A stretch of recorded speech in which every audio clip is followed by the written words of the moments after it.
আকাশবাণী কলকাতা স্থানীয় সংবাদ পড়ছি প্রিয়া বিশ্বকর্মা। প্রথমে বিশেষ বিশেষ খবর। সুপ্রিম কোর্টের নির্দেশে বিচার বিভাগীয় আধিকারিকদের তদারকিতে এসআইআর এর নথি যাচাই ও নিষ্পত্তির কাজ শুরু হয়েছে। আসন্ন বিধানসভা নির্বাচনের প্রস্তুতি ও কেন্দ্রীয় বাহিনী মোতায়েন নিয়ে সুরক্ষা বাহিনীর আধিকারিকদের সঙ্গে উচ্চ পর্যায়ের বৈঠক মুখ্য নির্বাচনী আধিকারিকের। দীর্ঘ ২৭ বছর পর আজ নতুন দিল্লিতে নির্বাচন কমিশন ও রাজ্য নির্বাচন কমিশনারদের জাতীয় গোলটেবিল বৈঠক হবে। স্কুল সার্ভিস কমিশনের একাদশ ও দ্বাদশ শ্রেণীর শিক্ষক নিয়োগের কাউন্সেলিং আজ শুরু হচ্ছে। ১৫৩ বছরে পদার্পণ করল কলকাতা ট্রাম। বাতাসে জলীয় বাষ্পের পরিমাণ বৃদ্ধি পাওয়ায় কলকাতা সহ বিভিন্ন জেলায় রাত থেকে শুরু হয়েছে বৃষ্টি। যুব ভারতীতে আইএসএল ফুটবলের ম্যাচে মোহনবাগান সুপার জায়ান্ট ২-০ গোলে চেন্নাই এফসিকে হারিয়ে দিয়েছে। আজ সেই বিস্তারিত খবরে। সুপ্রিম কোর্টের নির্দেশে বিচার বিভাগীয় আধিকারিকদের তদারকিতে এসআইআর এর নথি যাচাই এবং নিষ্পত্তির কাজ শুরু হয়েছে। নথিপত্র খতিয়ে দেখেছেন কলকাতা হাইকোর্ট নিযুক্ত জেলা বিচারক এবং অতিরিক্ত জেলা বিচারকরা। বিচারকদের জন্য আলাদা লগইন আইডি তৈরি হয়েছে। এসআইআরকে কেন্দ্র করে তৈরি জটিলতা কাটাতে গতকাল ফের কলকাতা হাইকোর্টের প্রধান বিচারপতি সুজয় পাল, নির্বাচন কমিশন ও বিচার বিভাগীয় প্রতিনিধিদের মধ্যে বৈঠক হয়।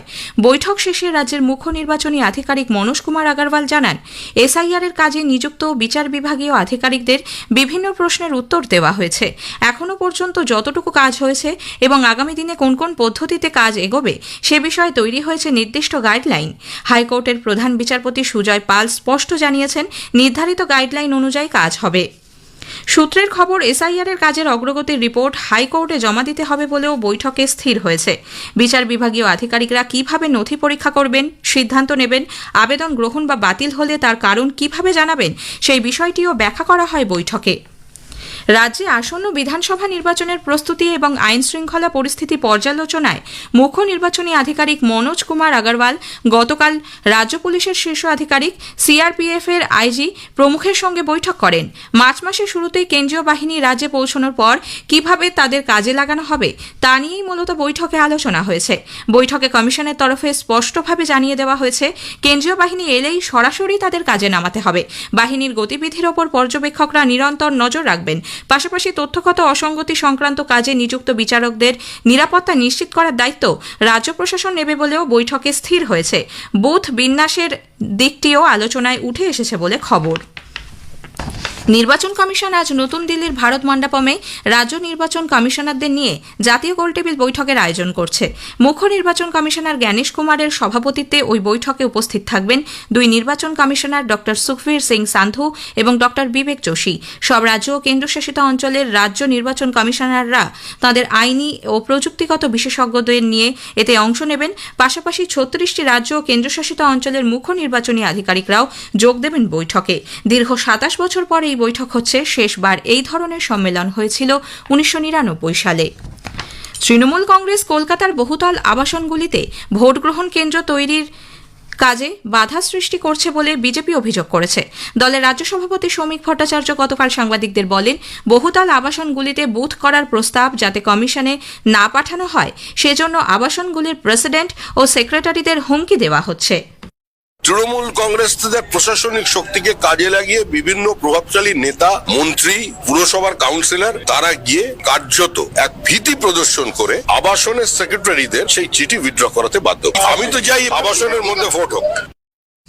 এদিকে আসন্ন বিধানসভা নির্বাচনে দলের জয়ের ব্যাপারে দৃঢ় প্রত্যয় ব্যক্ত করেছেন বিরোধী দলনেতা শুভেন্দু অধিকারী। আমরা 40% ভোট ইতিমধ্যে পেয়েছি। 2,30,00,000 ভোট আমাদের হাতে আছে। মানুষ আমাদের 19, 21, 24 তিনটে ভোটেই ভোট দিয়েছে। এবারে আমাদের আর বাড়তি 5% ভোট এবং 25 থেকে 30 লাখ এক্সট্রা ভোট আমাদেরকে মানুষ যদি দেন, আর চুরি, জোচ্চুরি, সন্ত্রাস, এই অত্যাচার, গণনায় কারচুপি, এটা যদি ইলেকশন কমিশন রুখে দিতে পারেন তাহলে পশ্চিমবাংলায় পরিবর্তন হবেই।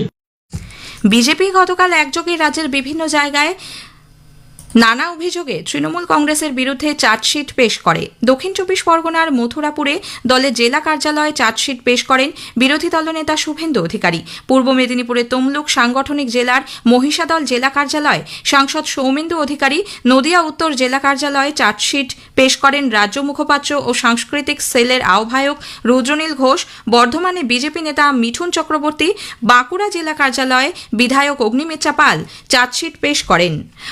রাজ্য জুড়ে গতকাল পরিবর্তন যাত্রার প্রস্তুতি বৈঠকও অনুষ্ঠিত হয়। স্থানীয় সংবাদ শুনছেন আকাশবাণী কলকাতা কেন্দ্র থেকে। স্কুল সার্ভিস কমিশনের একাদশ ও দ্বাদশ শ্রেণীর শিক্ষক নিয়োগের কাউন্সেলিং আজ শুরু হচ্ছে। সল্টলেকে কমিশনের প্রধান কার্যালয়ে কাউন্সেলিং প্রক্রিয়া হবে।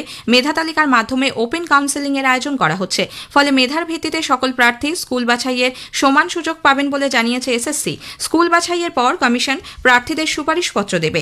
আগামী মাস থেকেই শিক্ষকরা সংশ্লিষ্ট স্কুলে নিযুক্ত হবেন বলে জানা গেছে। এসএসসির 2025-এর নিয়োগ পরীক্ষায় প্রশ্ন ভুলের চ্যালেঞ্জ খতিয়ে দেখার জন্য আইনি বিধান না থাকা সত্ত্বেও কিসের ভিত্তিতে প্রার্থীদের থেকে টাকা নেওয়া হয়েছে হলফনামা দিয়ে তা জানাতে বলেছে কলকাতা হাইকোর্ট। বিচারপতি অমৃতা সিনহা গতকাল স্কুল সার্ভিস কমিশনকে 4 সপ্তাহের মধ্যে এই ব্যাপারে রিপোর্ট দিতে বলেছেন। এসএসসি এজন্য কত টাকা তুলেছে, প্রার্থীদের দাবি সঠিক হলে শর্ত অনুযায়ী কত টাকা ফেরত দেওয়া হয়েছে, কত প্রশ্ন শেষ পর্যন্ত ভুল প্রমাণিত হয়েছে, এ সংক্রান্ত কতগুলি অভিযোগ জমা পড়েছে তা বিস্তারিত জানাতে হবে এসএসসিকে। যাদবপুর বিশ্ববিদ্যালয় ক্যাম্পাসে অধ্যাপক নিগ্রহের ঘটনার তদন্তে বিশ্ববিদ্যালয় কর্তৃপক্ষ 5 সদস্যের কমিটি গঠন করেছে। আইএসআই এর প্রাক্তন ডিরেক্টর অধ্যাপক বিমল রায়ের নেতৃত্বে গঠিত হয়েছে এই কমিটি। উল্লেখ্য, গত শুক্রবার সাংস্কৃতিক অনুষ্ঠানকে কেন্দ্র করে 2 ছাত্র সংগঠনের কর্মী সমর্থকরা হাতাহাতিতে জড়িয়ে পড়ে। পরিস্থিতি সামাল দিতে গিয়ে 2 অধ্যাপক আক্রান্ত হন।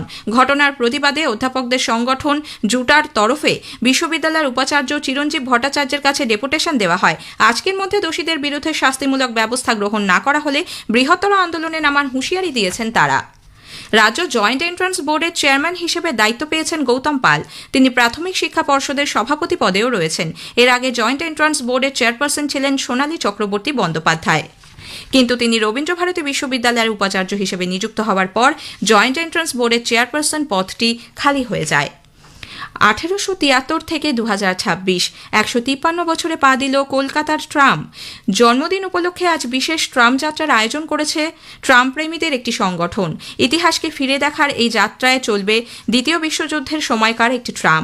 সকালে গড়িয়াহাট ডিপো থেকে যাত্রা শুরু করে এসপ্ল্যানেড ও শ্যামবাজার হয়ে শহরের বিভিন্ন পথ পরিক্রমা করবে গীতাঞ্জলি নামক এই ট্রামটি। এতে অংশ নেবেন অভিনেত্রী রূপা গঙ্গোপাধ্যায়, নাট্য ব্যক্তিত্ব রুদ্রপ্রসাদ সেনগুপ্ত, পরিচালক গৌতম ঘোষ, অশোক বিশ্বনাথন প্রমুখ। কর্মরত অবস্থায় কোনো রাজ্য সরকারি কর্মচারীর মৃত্যু হলে তার প্রাপ্য অর্থ এবার থেকে বিবাহিত ও বিবাহ বিচ্ছিন্ন কন্যারাও পাবেন। অর্থ দপ্তর থেকে বিজ্ঞপ্তি প্রকাশ করে এই তথ্য জানিয়েছে রাজ্য প্রশাসন। এতদিন সরকারি নিয়মে প্রাপকের তালিকায় তাঁরা ছিলেন না। রাজ্য সরকারের এই সিদ্ধান্তকে স্বাগত জানিয়েছে সরকারি কর্মচারী সংগঠনগুলি। বাতাসে জলীয় বাষ্পের পরিমাণ বেশি থাকায় বিভিন্ন জেলায় গতকাল থেকেই শুরু হয়েছে হালকা থেকে মাঝারি বৃষ্টি। কোথাও কোথাও বজ্রবিদ্যুৎ সহ বৃষ্টির খবর মিলেছে। কলকাতাতেও ভোরের দিকে হালকা বৃষ্টি হয়। আলিপুরে আজ সকালে 5:30 পর্যন্ত প্রায় 6 মিলিমিটার বৃষ্টি রেকর্ড করা হয়েছে। দক্ষিণবঙ্গের বিভিন্ন জেলা থেকেও বৃষ্টির খবর পাওয়া গেছে। এদিকে বছরের প্রথম এই বৃষ্টির ফলে আলু চাষের ক্ষতি হতে পারে, তাই পরিপক্ক আলু তুলে নেবার পরামর্শ দেওয়া হয়েছে। সল্টলেকের যুবভারতী ক্রীড়াঙ্গনে গতকাল আইএসএল ফুটবলের ম্যাচে মোহনবাগান সুপার জায়ান্ট 2-0 গোলে চেন্নাইন এফসিকে হারিয়ে দিয়েছে। মোহনবাগানের হয়ে জিমি ম্যাকলারেন ও দিমিত্রি পেত্রাতোস গোল করেছেন। শেষ করার আগে স্থানীয় সংবাদের বিশেষ কিছু অংশ আরও একবার। সুপ্রিম কোর্টের নির্দেশে বিচার বিভাগীয় আধিকারিকদের তদারকিতে এসআইআর এর নথি যাচাই ও নিষ্পত্তির কাজ শুরু হয়েছে। আসন্ন বিধানসভা নির্বাচনের প্রস্তুতি ও কেন্দ্রীয় বাহিনী মোতায়েন নিয়ে সুরক্ষা বাহিনীর আধিকারিকদের সঙ্গে উচ্চ পর্যায়ের বৈঠক মুখ্য নির্বাচনী আধিকারিকের। স্থানীয় সংবাদ শেষ হল। আকাশবাণী খবর পড়ছি প্রবাল বন্দ্যোপাধ্যায়। এখনকার বিশেষ খবর। নতুন দিল্লির ভারত মণ্ডপমে আজ নির্বাচন কমিশন রাজ্য নির্বাচন কমিশনারদের সঙ্গে জাতীয় গোলটেবিল বৈঠকের আয়োজন করেছে। কেন্দ্রীয় স্বরাষ্ট্রমন্ত্রক সন্ত্রাসবাদের ভিন্ন ভিন্ন চ্যালেঞ্জ মোকাবিলায় প্রহার নামে একটি নতুন নীতিকৌশল ঘোষণা করেছে। প্রধানমন্ত্রী নরেন্দ্র মোদী বলেছেন, পিএম সূর্যঘর প্রকল্প দেশের পরিচ্ছন্ন জ্বালানির অভিমুখে এগিয়ে চলার ক্ষেত্রে এক প্রশংসনীয় মাইলফলক। ঝাড়খণ্ডের ছাত্রা জেলায় গত সন্ধ্যায় রাঁচি থেকে দিল্লি যাওয়ার পথে একটি এয়ার অ্যাম্বুলেন্স ভেঙে পড়লে ওই বিমানের 7 যাত্রীর মৃত্যু হয়েছে। রাষ্ট্রপতি দ্রৌপদী মুর্মু 4 দিনের সফরে আজ মহারাষ্ট্র, ঝাড়খণ্ড ও রাজস্থান যাচ্ছেন। আইসিসি টি-20 ক্রিকেট বিশ্বকাপে গতরাতে সুপার 8 পর্বের গ্রুপ এর ম্যাচে ওয়েস্ট ইন্ডিজ জিম্বাবুয়েকে 107 রানে হারিয়ে দিয়েছে। গ্রুপ বির ম্যাচে আজ ইংল্যান্ড পাকিস্তানের মুখোমুখি হবে। আসছে বিস্তারিত সংবাদে। নতুন দিল্লির ভারত মণ্ডপমে আজ রাজ্য নির্বাচন কমিশনারদের নিয়ে জাতীয় গোলটেবিল বৈঠকের আয়োজন করেছে নির্বাচন কমিশন। দীর্ঘ 27 বছর পর এই বৈঠক হচ্ছে। শেষবার এই ধরনের সম্মেলন হয়েছিল 1999 সালে। মুখ্য নির্বাচন কমিশনার জ্ঞানেশ কুমার বৈঠকে সভাপতিত্ব করবেন। উপস্থিত থাকবেন দুই নির্বাচন কমিশনার ড সুখবীর সিং সান্ধু এবং ড বিবেক যোশী। সব রাজ্য ও কেন্দ্রশাসিত অঞ্চলের রাজ্য নির্বাচন কমিশনাররা তাদের আইনি এবং প্রযুক্তিগত বিশেষজ্ঞদের নিয়ে এতে অংশ নিচ্ছেন। রাজ্য ও কেন্দ্রশাসিত অঞ্চলের মুখ্য নির্বাচনী আধিকারিকরাও বৈঠকে যোগ দেবেন। সম্মেলনের মূল লক্ষ্য নির্বাচন প্রক্রিয়া ও লজিস্টিক ব্যবস্থাপনা ক্ষেত্রে সমন্বয় জোরদার করা এবং পারস্পরিক সহযোগিতার মাধ্যমে সম্পূর্ণ প্রক্রিয়াকে আরও শক্তিশালী করা। সুপ্রিম কোর্টের নির্দেশে পশ্চিমবঙ্গে এসআইআর প্রক্রিয়ার জন্য নিযুক্ত বিচার বিভাগীয় আধিকারিক বা বিচারকদের প্রশিক্ষণের কাজ শেষ হয়েছে বলে রাজ্যের মুখ্য নির্বাচনী আধিকারিক মনোজ কুমার আগরওয়াল জানিয়েছেন। বৈঠক শেষে শ্রী আগরওয়াল সাংবাদিকদের জানান, এবার থেকে জুডিশিয়াল আধিকারিকরা কাজ শুরু করতে পারেন। এসআইআর ঘিরে তৈরি হওয়ার জটিলতা কাটাতে গতকাল নির্বাচন কমিশন ও বিচার বিভাগের প্রতিনিধিরা ফের বৈঠকে বসেন। ওটা অনেক আরাম হয়ে গেছে। মাঝখানে স্টার্ট হয়েছিল একটা টিদিং প্রবলেম ছিল, ওটিপি প্রবলেম ছিল, এখন অনেক জায়গা সলভ হয়ে গেছে। এটা আমাদের ইন্টারনাল মিটিং ছিল, এমন কোনো মিটিং ছিল না কি প্রপোজাল এখানে ওখানে। আপনার যে অনলাইন সফটওয়্যার আছে, অনলাইন পোর্টাল আছে, ওর মধ্যে সব আছে। ও তো সকালে ট্রেনিং হয়ে গেছে। এটা আছে সিম্পল একদম পোর্টাল আছে, যেখানে আপনি সব ডকুমেন্ট দেখতে পারেন, সব দেখতে পারবেন, ডিসিশন লিখতে পারবেন। আছে আমি একটু দেখে পারে বলবো, হতে পারে কি আজ থেকে আরাম হয়ে যাবে। বৈঠকে কলকাতা হাইকোর্টের প্রধান বিচারপতি সুজয় পাল স্পষ্ট জানিয়ে দিয়েছেন, নির্ধারিত গাইডলাইনের বাইরে কোনো কাজ করা যাবে না। আদালতের নির্দেশ মেনেই গোটা প্রক্রিয়া চালাতে হবে। কমিশনও এই কাজে প্রয়োজনীয় প্রশাসনিক সহায়তা দিতে প্রস্তুত। ভবিষ্যতে যদি নতুন করে কোনো আইনি প্রশ্ন ওঠে তাহলে ফের বৈঠক হতে পারে বলেও ইঙ্গিত মিলেছে। যদিও এই মুহূর্তে নতুন বৈঠকের কোনো নির্দিষ্ট দিন স্থির হয়নি। অন্যদিকে নির্বাচন কমিশনের বিশেষ রোল অবজারভার সুব্রত গুপ্ত বলেছেন, এই প্রক্রিয়ায় নিযুক্ত বিচারকদের লগ ইন আইডি দেয়া নিয়ে যে সমস্যা হচ্ছিল তার সমাধান হয়েছে। কেন্দ্রীয় স্বরাষ্ট্র মন্ত্রক দেশের নতুন সন্ত্রাসবাদ মোকাবিলায় নীতি কৌশল ঘোষণা করেছে। এর নাম দেওয়া হয়েছে প্রহার।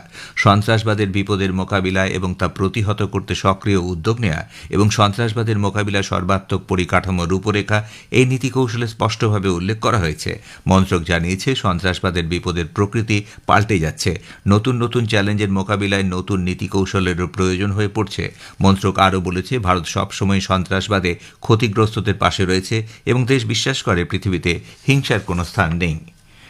প্রধানমন্ত্রী নরেন্দ্র মোদী বলেছেন, পিএম সূর্যঘর প্রকল্প দেশের পরিচ্ছন্ন জ্বালানির অভিমুখে যাত্রা এক প্রশংসনীয় মাইল ফলক। কেন্দ্রীয় মন্ত্রী প্রহ্লাদ যোশীর সামাজিক মাধ্যমে এক পোস্টের জবাবে প্রধানমন্ত্রী মোদী এই প্রকল্পের সুবিধাভোগীদের অভিনন্দন জানান। তিনি বলেন, ছাদে সৌর বিদ্যুৎ উৎপাদনের মাধ্যমে মানুষ সঞ্চয়, টেকসই উন্নয়ন এবং আত্মনির্ভরতার পথে এগিয়ে চলেছেন।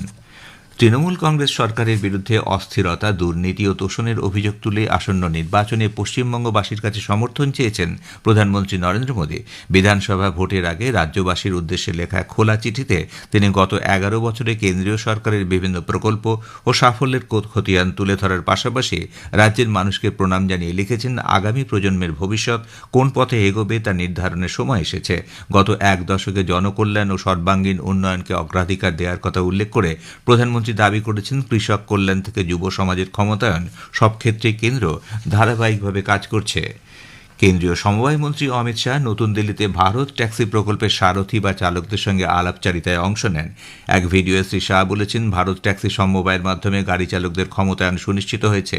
ট্যাক্সি পরিষেবা কোম্পানিগুলির সঙ্গে সম্পর্কিত সমস্যা মেটানো ছাড়াও এই উদ্যোগের অন্যতম লক্ষ্য হল প্রকল্পের সুবিধা সমবায়গুলির বদলে সরাসরি গাড়ি চালকদের কাছে পৌঁছে দেওয়া। ये जो कंसेप्ट है वो ये है कि जो श्रम कर रहा है, जो मेहनत कर रहा है, उसी को मुनाफा मिले, किसी सेठ को न मिले।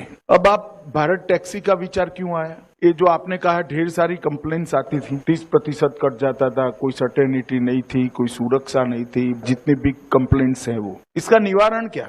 वो जो कंपनियां है वो कंपनियां चलाने का उद्देश्य मालिक को धनी बनाना है। फर्क इतना है कि मालिक आप हो। খবর শুনছেন আকাশবাণী থেকে।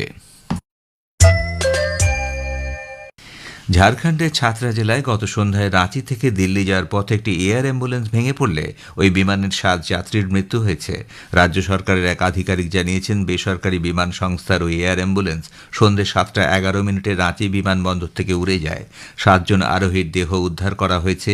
এরা হলেন ক্যাপ্টেন বিবেক বিকাশ ভকত, ক্যাপ্টেন শিবরাজদেব সিং, সঞ্জয় কুমার, ডক্টর বিকাশ কুমার গুপ্ত, শচীন কুমার মিশ্র, অর্চনা দেবী ও ধরু কুমার। জানা গেছে, সন্ধ্যে 7:30 নাগাদ বিমানটির সঙ্গে যোগাযোগ ছিন্ন হয়ে যায়। সিমারিয়ার বারিয়াতুর পঞ্চায়েত এলাকার গভীর অরণ্যে বিমানটি ভেঙে পড়ে। রাষ্ট্রপতি দ্রৌপদী মুর্মু 4 দিনের সফরে আজ মহারাষ্ট্র, ঝাড়খণ্ড ও রাজস্থান যাচ্ছেন। রাষ্ট্রপতি আজ মুম্বাইয়ের লোকভবনে পিডি হিন্দুজা হাসপাতালে saving lives and building a healthier Bharat নামে এক জাতীয় প্রচার অভিযানের সূচনা করবেন। আগামীকাল রাষ্ট্রপতি বুলধানা শেগাঁওয়ে কেন্দ্রীয় আয়ুষ মন্ত্রক আয়োজিত জাতীয় আরোগ্য মেলা 2026-এর উদ্বোধন করবেন। এর পাশাপাশি শ্রীমতী মুর্মু নাগপুরে ব্রহ্মকুমারী আয়োজিত রাজ্যস্তরের অনুষ্ঠান ঐক্য ও বিশ্বাসের মধ্যে দিয়ে মহারাষ্ট্রের স্বর্ণযুগের উদ্বোধন করবেন। রাষ্ট্রপতি আগামী বৃহস্পতিবার জামশেদপুরে জগন্নাথ মন্দিরের ভূমি পুজো অনুষ্ঠানে যোগ দেবেন। কানাডার প্রধানমন্ত্রী মার্ক কার্নি আগামী 26শে ফেব্রুয়ারি ভারত সফরে আসছেন। দুদেশের মধ্যে সম্পর্ককে আবার গড়ে তুলতে তারই সফর। পূর্বতন প্রশাসনের আমলে দুদেশের মধ্যে সম্পর্ক মসৃণ না থাকায় বেশ কিছু সমঝোতা বাস্তবায়িত না হওয়ার পর কানাডীয় নেতার এই প্রথম এদেশে সরকারি সফর। কানাডার প্রধানমন্ত্রীর দপ্তর থেকে এক বিবৃতিতে জানানো হয়েছে, নতুন দিল্লিতে আসার আগে কানাডার প্রধানমন্ত্রী যাত্রা শুরু করবেন মুম্বাই থেকে। সেখানে বাণিজ্য নেতৃত্বের সঙ্গে তার বৈঠকের কথা। এরপর আগামী 2 মার্চ তিনি প্রধানমন্ত্রী নরেন্দ্র মোদীর সঙ্গে ছিলেন। গতকাল হেফাজতে মারা যান। এরপর থেকে কমপক্ষে 20টি রাজ্যে অস্থিরতা ছড়িয়ে পড়ে। উল্লেখ্য, তার বিষয়ে খবর পাওয়ার জন্য মার্কিন যুক্তরাষ্ট্র $15 মিলিয়ন পুরস্কার ঘোষণা করেছিল। ভুবনেশ্বরের কলিঙ্গ স্টেডিয়ামে আজ আইএসএল ফুটবলের ম্যাচে ওড়িশা এফসি ইন্টার কাশীর বিরুদ্ধে খেলবে। খেলা শুরু হবে সন্ধ্যে 7:30টায়। ওড়িশা এফসি এবারে আইএসএল এর প্রথম ম্যাচ খেলবে। ইন্টার কাশী প্রথম ম্যাচে এফসি গোয়ার সাথে ড্র করেছে। আইসিসি পুরুষদের টি-20 ক্রিকেট বিশ্বকাপে গতরাতে মুম্বাইয়ের ওয়াংখেড়ে স্টেডিয়ামে সুপার 8 পর্বে গ্রুপ এর ম্যাচে ওয়েস্ট ইন্ডিজ জিম্বাবুয়েকে 107 রানে পরাজিত করে। গ্রুপ বির ম্যাচে আজ ইংল্যান্ড পাকিস্তানের মুখোমুখি হবে। টুর্নামেন্টে এই 45তম ম্যাচটি শ্রীলঙ্কার পাল্লাকেলে আন্তর্জাতিক ক্রিকেট স্টেডিয়ামে স্থানীয় সময় সন্ধ্যে 7টায় শুরু হবে। ভারতীয় আবহাওয়া দপ্তর আইএমডি জানিয়েছে, আজ ওড়িশা, গাঙ্গেয় পশ্চিমবঙ্গ এবং ঝাড়খণ্ডের কিছু অঞ্চলে হালকা থেকে মাঝারি বৃষ্টিপাত ও বজ্রবিদ্যুৎ সহ বৃষ্টির সম্ভাবনা রয়েছে। শেষ করার আগে বিশেষ বিশেষ খবরের কিছু অংশ আবার পড়ছি। নতুন দিল্লির ভারত মণ্ডপমে আজ নির্বাচন কমিশন রাজ্য নির্বাচন কমিশনারদের সঙ্গে জাতীয় গোলটেবিল বৈঠকের আয়োজন করেছে। ঝাড়খণ্ডের ছাত্রা জেলায় গত সন্ধ্যায় রাঁচি থেকে দিল্লি যাওয়ার পথে একটি এয়ার অ্যাম্বুলেন্স ভেঙে পড়লে ওই বিমানে 7 যাত্রীর মৃত্যু হয়েছে। রাষ্ট্রপতি দ্রৌপদী মুর্মু 4 দিনের সফরে আজ মহারাষ্ট্র, ঝাড়খণ্ড ও রাজস্থান যাচ্ছেন। খবর শেষ হলো।